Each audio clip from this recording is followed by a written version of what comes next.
টাকা দিচ্ছেন, আপনার সম্পদের পরিমাণ কত? মানে কি আমি আপনি কি সাংবাদিক? হ্যাঁ। তা কথা তো কোন দুদকের নাম মনে হইতেছে উনি দুদক আর আমি বেশি মাদক। এমনি আমার সম্পত্তি কত এটা আমি সারা দেশের মানের সামনে টিভিতে জানামু? মাইন্ড করবেন না তালুকদার সাহেব, আমরা পরের প্রশ্নে আসি। আপনি ঠিক কাদের কাদের জাকাত দিচ্ছেন? আমি তাদেরকেই জাকাত দেব যাদের আমার সম্পত্তির উপরে হক আছে। না মানে ঠিক বুঝলাম না, যদি আরেকটু নির্দিষ্ট করে বলতেন। কি কয় আয়? তালুকদার সাহেব আমি বলবো। আর তুই বুঝা দেই।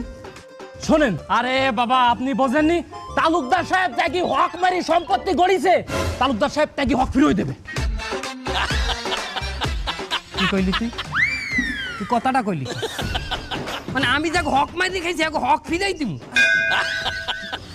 এ তোর নাপতালি হতে কইছি কেটা, তোর কথা কইতে কইছে কেটা? তুই এনে বল, তুই তুই তুই তুই না এই সাংবাদিক সাহেব না ইন্টারভিউ উনি তালুকদার সাহেব, উনি আমি না, উনি আমার ভুল হয়েছে, আপনি বলেন আমি চুপ। একটা কথাও কবি না, নাপতালি করবি না। জি বলেন কি বলতেছিলেন? আচ্ছা তালুকদার সাহেব, আমি শুনলাম যে আপনি বাইরের গরিব দুঃখীদেরকে জাকাত দিচ্ছেন, কিন্তু আপনার আত্মীয়ের ভিতরেই তো অনেক গরিব দুঃখী আছে, তাদেরকে আপনি জাকাত দিচ্ছেন না, কিন্তু কেন? কেহনের নাই আপনের চাইয়ে পর ভালো, পরে চাই জঙ্গল ভালো। কে জঙ্গলে জাকাত দেওয়া যায় না? জঙ্গলে জাকাত দেওয়া যায়, তা জঙ্গলের কথা বলবেন কেন? আচ্ছা তারপরেও একটু বলেন তো ঠিক কেন আপনি আপনাদেরকে জাকাত দিতে চাচ্ছেন না? বাবা আপন মানুষে খাওয়াইয়া হেইয়ের খইলতে আপনি ভরতে পারবেন না, যত খাওয়াইবেন আপনি খুশি করতে পারবেন না। আপনি আপন মানুষ যদি মরার খাওয়ান মানে 40-এ আইনেও খাওয়ান, হ্যাঁ বলবে কি জানেন? গোস্ত পাই নাই। তাহলে কি আপনের চাইয়ে কি ভালো? পর ভালো। পরের চাইয়ে কি ভালো? জঙ্গল ভালো। ওইটা আমি বলতে নিষেধ করছি।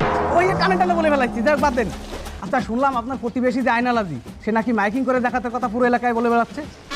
আপনি কি আমার সংবাদ নিতে আসছেন না আইনালাজি রে প্রমোট করতে আসছেন?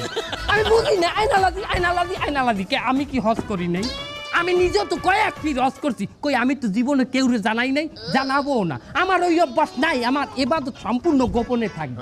এই গেছে বছর রমজান মাসে শেষ 10 দিন কিন্তু আমি ইত্তেকাফে একাল কাবার শরীফে যাই বসছি, সে কথা আমি কেউরে বলছি আজ পর্যন্ত?